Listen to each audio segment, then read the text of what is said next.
La segmentation. La segmentation est un procédé stylistique créé par la langue parlée. Elle permet de mettre en relief, à l'aide de l'intonation, presque tous les termes de la proposition. Le terme qu'on met en relief est placé au début ou à la fin de la proposition, mais chaque fois il est repris ou anticipé par des pronoms personnels adverbiaux conjoints. Ces derniers montrent nettement la fonction du terme en question dans la proposition et restituent l'ordre des mots traditionnels. On peut mettre en relief à l'aide de ce procédé le sujet de la proposition s'il est exprimé par un pronom conjoint. Il ne veut pas y aller. Lui, il ne veut pas y aller. Ici, nous avons la reprise. Il ne veut pas y aller, lui. Anticipation. Remarque, s'il faut mettre en relief un sujet exprimé par un nom, on recourt à l'anticipation. Pierre est de bon conseil. Il est de bon conseil, Pierre. Le complément d'objet direct. Je cherchais partout ce livre. Ce livre, je le cherchais partout. Elle a de la patience. De la patience, elle en a. Ou bien, elle en a de la patience. Le complément d'objet indirect. Il a renoncé à son voyage.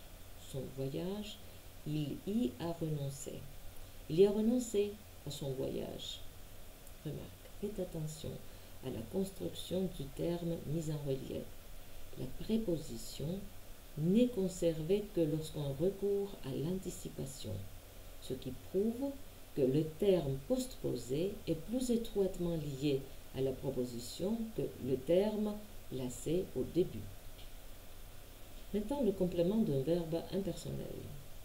Il lui faut des fruits. Des fruits, il lui en faut.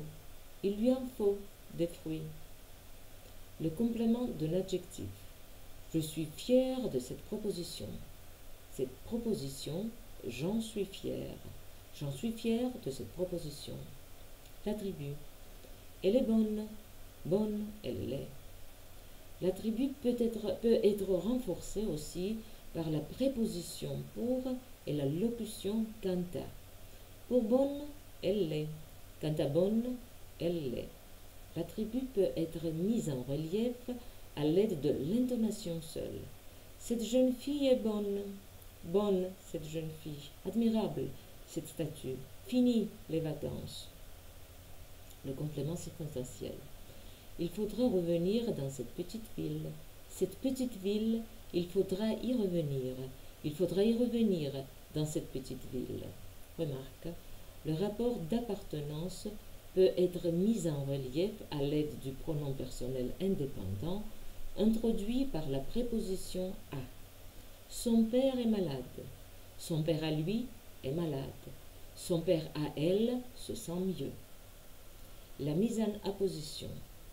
La mise en apposition est un moyen de mise en relief qui s'effectue à l'aide de l'intonation et de l'ordre de mots. Dans un but stylistique, on met le plus souvent en opposition les compléments circonstanciels et les compléments attributifs. Les mots intercalés, les apostrophes, sont toujours mis en apposition.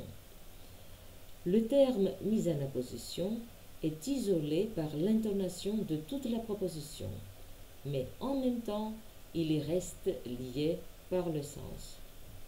Rentrée tard dans la nuit, elle n'a pas pu lui parler. Heureuse, Victorine eût été ravissante. Le complément circonstanciel attributif, mis en apposition, équivaut, par son rôle dans la proposition, à toute une subordonnée. Comme elle était rentrée tard, elle n'a pas pu lui parler. Si elle eût été heureuse, Victorine eût été ravissante. Comme le terme détaché a une grande indépendance syntaxique, sa place dans la proposition n'est pas fixe et ces déplacements amènent souvent des changements de sens. Cela concerne surtout les adjectifs mis en apposition.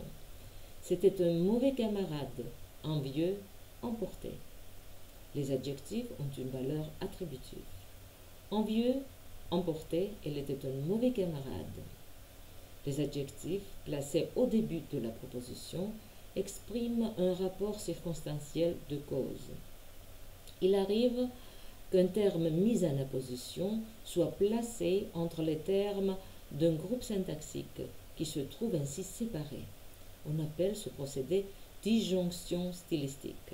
Ces paroles, maintenant, lui parurent odieuses. Il se sentait sans raison extrêmement las.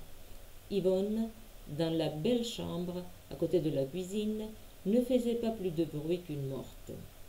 Remarque. La disjonction, au sens propre, est un procédé grammatical. Il consiste à intercaler le terme dépendant entre les parties du mot dont il dépend. Il a bien répondu.